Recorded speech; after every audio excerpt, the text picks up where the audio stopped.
नमस्कार. संघर्ष वृत्तवाहिनीमध्ये आपलं स्वागत. घेऊया ठाणे आणि आसपासच्या परिसरामधील घडणाऱ्या महत्त्वाच्या घडामोडींचा आढावा. गेल्या काही वर्षापासून सामान्य जनतेत निवडणूक प्रक्रियेबाबत संशयाचं वातावरण निर्माण झालं आहे. त्यामुळे मॉडेल कोड ऑफ कंडक्ट आधी राहून निवडणूक पारदर्शी कशी होईल याकडे अजय जया फाउंडेशन लक्ष ठेवणार असून बोगस मतदान, पैसे वाटप, निवडणूक आयोगाकडून पक्षपात किंवा गैरव्यवहार याविरोधात फाउंडेशन ठाम भूमिका घेऊन लढणार आहे, अशी माहिती फाउंडेशनचे अजय जया यांनी पत्रकार परिषदेमध्ये दिली आहे. गेल्या अनेक वर्षापासून अजय जया हे ठाण्यातील नागरी समस्या, भ्रष्टाचार याविरोधात लढा देत आहेत. फाउंडेशनच्या वतीने देशात प्रथमच 2 भागामध्ये भ्रष्टाचार प्रदर्शन भरवून छायाचित्रांच्या माध्यमातून ठाणे महानगरपालिकेतील अनियमितता जनतेसमोर उघड केली होती. या प्रदर्शनामध्ये लोकप्रतिनिधी, अधिकारी यांनी डिजिटल जाहिराती फलक, ज्येष्ठ नागरिक कट्टा बाकडे यांचा भ्रष्टाचार उघडकीस आणून केला होता.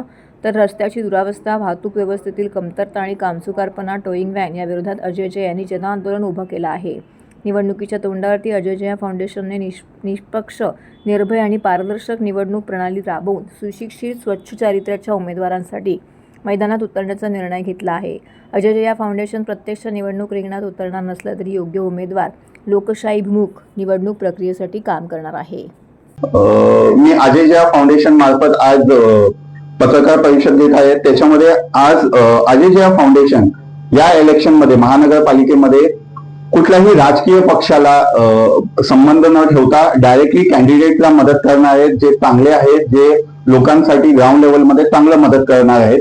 कुठल्याही पक्षात असू द्या, त्यांना आम्ही सपोर्ट करू, मदत करू. त्याचबरोबर ज्या नगरसेवक भ्रष्टाचारी होते, जे महानगरपालिकेमध्ये नाही जायला पाहिजे, म्हणजे महानगरपालिकेमध्ये ते जाऊन महानगरपालिका अजून भ्रष्ट करणारे जे नगरसेवकांची यादी आहे ते आम्ही एक्सपोज करणार आहे. जसं भ्रष्टाचाराच्या प्रदर्शनमध्ये मी नगरसेवकांनी जसं भ्रष्टाचार केलेले आहेत ते दाखवलेले आहेत, तसेच प्रत्येक नगरसेवकांनी किती पैसे खर्च केले, कोण त्यांचे कॉन्ट्रॅक्टर आहेत, यांचे नावं आणि त्यांची डिटेल आम्ही एक्सपोज करणार आहेत. याचबरोबर इलेक्शन कमिशन एका पक्षाला मदत करत असतील किंवा एका कॅन्डिडेटला मदत करत असतील तर तिथे सुद्धा आम्ही इलेक्शन कमिशन विरुद्ध जे कायदेशीर प्रक्रिया आहे ते पूर्ण करून त्यांच्या विरोधात लढा देणार आहे. ग्राउंड लेवलमध्ये आमचे जे मेंबर्स आहेत अजय जया फाउंडेशन, ते जागोजागी जाऊन जनजागृती करणार आहेत, चांगल्या लोकांना मदत करण्यासाठी आणि भ्रष्ट लोकांची माहिती लोकांपर्यंत पोहोचवणार आहेत. त्याचबरोबर election commission code of conduct कोणी व्हायलेट करत असेल तर त्याच्या विरोधात पण आम्ही आवाज उठवणार आहे.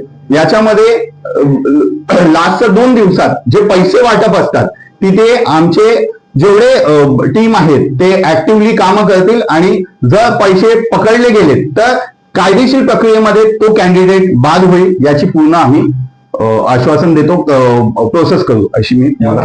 आम्ही कुठल्याही पक्षाला आमचा पक्ष असं मानत नाही या क्षणी, कारण हा इलेक्शन महानगरपालिकेचं इलेक्शन आहे. मूलभूत विषयावरती झालं पाहिजे. इथे कुठलाही म्हणजे मोठ्या विचारधाराशी काही संबंध नाहीये.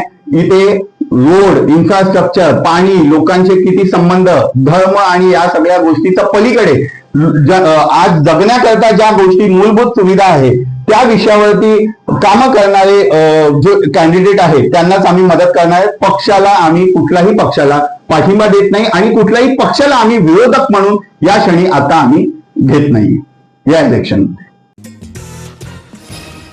सर्व नागरिकांना आवाहन करण्यात येत आहे की सध्या डासांमार्फत पसरणाऱ्या डेंग्यू या आजाराचा प्रसार रोखण्यासाठी प्रत्येकाने पुढील प्रमाणे कार्यवाही करावी. डेंग्यू आजार एडिस इजिप्ती हा डास चावल्याने होतो. या डासांची पैदास साचलेल्या किंवा साचवलेल्या स्वच्छ पाण्यामध्ये होते. 8 दिवसांपेक्षा जास्त दिवस पाणी उघडे व साचून राहिल्यास त्यात डास अंडी घालतात. अंड्यांच्या अळ्या तयार होऊन पुढे डास तयार होतात. यासाठी आपल्या घरातील पाणीसाठे, उदाहरणार्थ बॅरल्स, पिंपे, टाक्या, हौद, रांजणे इत्यादी दर आठवड्याला रिकामे करून घासून पुसून कोरडे करून पुन्हा भरावे. 1 दिवस कोरडा दिवस म्हणून पाळावा. पाणी साठ्यांना घट्ट झाकणे बसवावीत किंवा जुनी साडी, चादर, धोतर यांनी बांधून झाकून ठेवावीत, म्हणजे डास त्यात जाऊन अंडी घालणार नाहीत. घराच्या गच्चीवर आजूबाजूला अंगणात कोठेही पाणी साचू देऊ नये. भंगार सामान उघड्यावर टाकू नये. उदाहरणार्थ टायर्स, प्लास्टिक सामान, कुंड्या, टाकाऊ वस्तू इत्यादी. अशा सामानात पावसाचे पाणी साठून त्यात डेंग्यूच्या डासांची पैदास होते. घरातील कूलर्स, फ्रीजच्या पाठीमागील ट्रे हे देखील वेळोवेळी कोरडे करावेत. लक्षात ठेवा, नुसत्या फवारणीने डास घनता कमी होत नाही, तर त्यासाठी डास पैदास ठिकाणे नष्ट करणे ही आपल्या सर्वांची जबाबदारी आहे. कोणताही ताप अंगावर न काढता जवळच्या शासकीय रुग्णालयात मोफत औषधोपचार घ्या. अशा प्रकारे नागरिकांनी सहकार्य केल्यास डेंग्यूचा प्रसार रोखणे सहज शक्य आहे.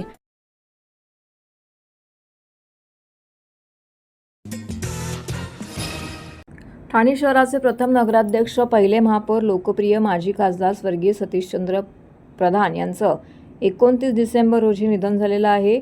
हे वर्ष त्यांचं प्रथम पुण्यस्मरण वर्ष असल्याने त्यांच्या स्मरणार्थ प्रधान कुटुंबीय ज्ञानसाधना ठाणे व सतीश प्रधान ज्ञानसाधना महाविद्यालय यांच्या वतीने अक्षतांजली कार्यक्रमाचं आयोजन करण्यात आलेलं आहे. त्याची सुरुवात 28 डिसेंबर रोजी गडकरी रंगायतन येथे ठाणेकरांच्या उपस्थितीमध्ये झाली. त्याची सुरुवात 28 नोव्हेंबर रोजी गडकरी रंगायतन येथे ठाणेकरांच्या उपस्थितीमध्ये झाली. 16 डिसेंबर रोजी सतीश प्रधान महाविद्यालय ठाणे येथे संपन्न झाली. स्पर्धेचं उद्घाटन ज्ञानसाधना संस्थेचे अध्यक्ष कमलेश प्रधान यांच्या हस्ते झाले. सतीश प्रधान महाविद्यालयाचे प्राचार्य डॉक्टर गणेश भगुरे, स्पर्धा समन्वयक डॉक्टर संजोत देऊस्कर, प्राचार्य धनंजय ठाकूर, उपप्राचार्य सुरेश हळबांडगे, इतर शिक्षक, विद्यार्थी, पालक, कर्मचारी यांच्या उपस्थितीमध्ये पार पडले. उद्घाटन प्रसंगी कमलेश प्रधान यांनी विद्यार्थ्यांना चित्रकलेतून 2047च्या शहराची संकल्पना चित्र रेखाटावयाचे नियोजनकर्त्यांना मार्गदर्शक ठरेल असं आवाहन करून शुभेच्छा दिल्या आहेत. तर प्राचार्य डॉक्टर गणेश भगुरे यांनी आपल्या प्रास्ताविकातून अक्षतांजली उपक्रमाची रूपरेषा मांडली आणि चित्रकला स्पर्धेतील विद्यार्थी, शिक्षक आणि पालक यांना शुभेच्छा दिल्या.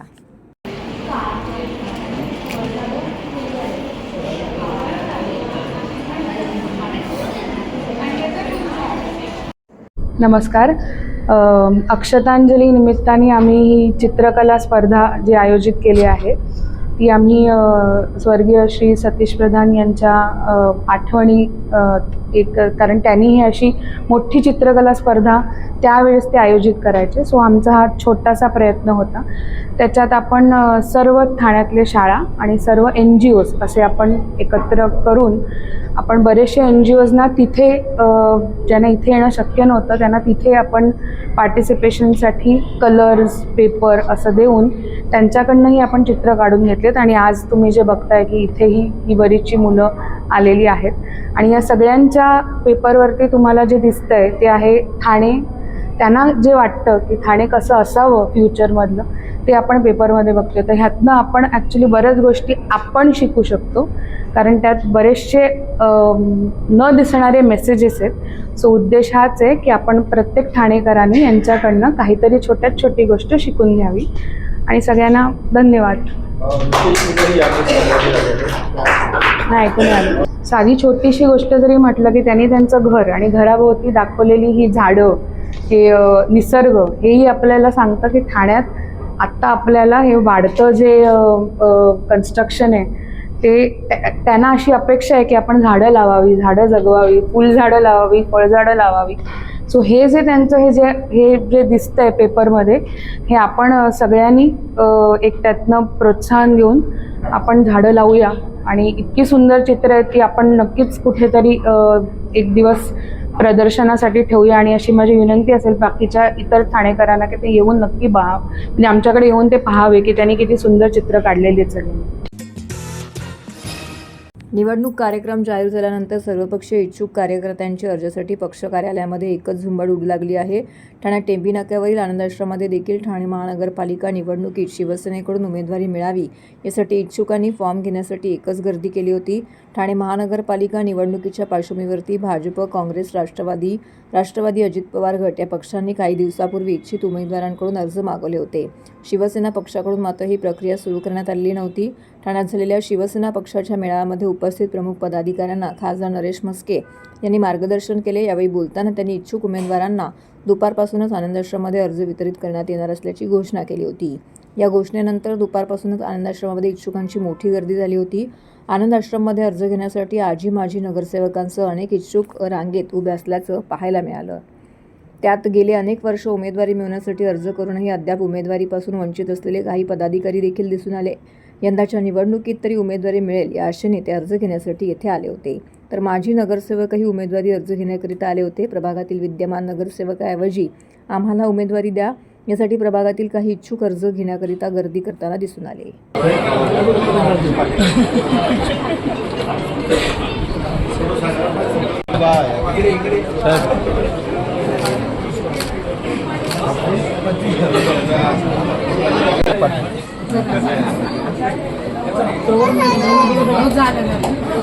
झालेली आहे आणि जे जे इच्छुक आहेत ते जी काही प्रोसिजर आहे त्या प्रोसिजरनुसार पक्षाकडे इच्छुकांचा फॉर्म घेण्याची प्रक्रिया सुरू झाली.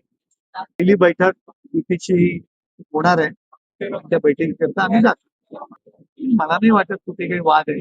ज्या काही कुठल्या लोकल लेवलच्या कार्यकर्त्यांमध्ये जर काही कुठे झालं असेल तर नेते त्याच्यामध्ये हस्तक्षेप करून ते मिटवलं जाईल. बघा, युती म्हटलं की काही गोष्टी होत असतात, परंतु त्याच्यावर काही मार्ग काढता येईल. पक्षाचे नेते या संबंधी निर्णय घेतले. त्यात पहिली बैठक आहे ना. इच्छुक उमेदवार तिकीट कुणाला मिळालं तरी पक्षाचं काम करते, काम करावं आणि करतात. आमच्या पक्ष आदेशावर चालतो. नूतन वर्षात काय घडणार याची उत्सुकता साऱ्यांनाच लागलेली आहे. मात्र ही उत्सुकता, विशेषतः नोकरदारांची उत्सुकता निराशेत बदलण्याची शक्यता आहे. कारण नूतन वर्षात बहुतांशी सुट्ट्या बुडाल्या आहेत. तर नवीन वर्षामध्ये 4 ग्रहणं असून 3 अंगारिका चतुर्थी येणार आहेत. 2026 पासून या नूतन वर्षामध्ये काय होणार याविषयी माहिती देण्याकरिता पंचांगकर्ते खगोल अभ्यासक दाकृ सोमन यांनी यावरची अधिक माहिती दिली आहे. नवीन वर्षाची दिनदर्शिका हाती आली की प्रथम सुट्ट्या पाहिल्या जातात. नवीन वर्षात महाशिवरात्र आणि लक्ष्मीपूजन या सुट्ट्या रविवारी आल्याने त्या बुडणार आहेत. महाराष्ट्र दिन आणि बुद्ध पौर्णिमा 1 मे रोजीच एका दिवशी आलेला आहे. स्वातंत्र्य दिन आणि पारसी नववर्ष 15 ऑगस्ट हे देखील एकाच दिवशी आहे. नूतन वर्षामध्ये 17 फेब्रुवारी कंकणाकृती सूर्यग्रहण, 3 मार्चला खग्रास चंद्रग्रहण, 12 ऑगस्टला खग्रास सूर्यग्रहण, 28 ऑगस्टला खंडग्रास चंद्रग्रहण अशी एकूण 4 ग्रहणे होणार आहेत. परंतु 3 मार्च एकच चंद्रग्रहण भारतातून दिसणार आहे. नूतन वर्षामध्ये चैत्र शुक्ल प्रतिपदा क्षय तिथी असल्याने अमावस्या संपल्यानंतर 19 मार्च रोजी सकाळी 6:53 नंतर गुढीपाडवा साजरा करायचा आहे. नूतन वर्षामध्ये 4 ग्रहणे, 3 अंगारिका चतुर्थी, सन 2026 मध्ये हरतालिका आणि गणेश चतुर्थी एकाच दिवशी 14 सप्टेंबर रोजी येत आहेत. तर दिवाळीमध्ये नरक चतुर्दशी आणि लक्ष्मीपूजन एकाच दिवशी आहेत, 8 नोव्हेंबर रोजी आहे. तर 12 वर्षांनी येणारा सिंहस्थ कुंभमेळा नूतन वर्षी 31 ऑक्टोबर 2026 रोजी सुरू होत आहे. सुवर्ण खरेदी करण्याकरता 23 एप्रिल, 21 मे, 18 जून असे 3 गुरुपुष्यामृत योग येत आहेत. तर विवाह इच्छुकांना मात्र काठीव गौण मुहूर्तावरती विवाह करावा लागणार आहे. 2024 हे नवीन वर्ष आता लवकरच सुरू होत आहे. हे नवीन वर्षात काय होणार आहे, पृथ्वीवर काय होणार आहे सांगता येत नाही, पण आकाशामध्ये काय होणार आहे हे मात्र सांगता येतं. नवीन वर्षामध्ये विशेष करून सुट्ट्या भरपूर आहेत. तसंच नवीन वर्षामध्ये ज्येष्ठ अधिक महिना येतो आहे, त्यामुळे सर्व सण 11 दिवस उशिरा येणार आहेत. नवीन वर्षामध्ये 31 ऑक्टोबरला गुरुग्रह सिंह राशीमध्ये प्रवेश करतो आहे आणि त्यामुळं सिंहस्थ कुंभमेळा होतो आहे. यावेळचा नाशिक त्र्यंबकेश्वरला होणारा सिंहस्थ कुंभमेळा 31 ऑक्टोबर पासून सुरू होतोय आणि यावेळी त्रिखंडी कुंभमेळा आहे. म्हणजे 2026, 2027, 2028 मध्ये 3 वर्ष गुरु वक्री मार्गी झाल्यामुळं 3 वेळा सिंह राशीत येणार आहे आणि 3 वर्षभर हा सिंहस्थ कुंभमेळा राहणार आहे. नवीन वर्षामध्ये आपल्याला एक ब्लू मून दिसणार आहे आणि 1 डिसेंबर मध्ये सुपर मून दिसणार आहे.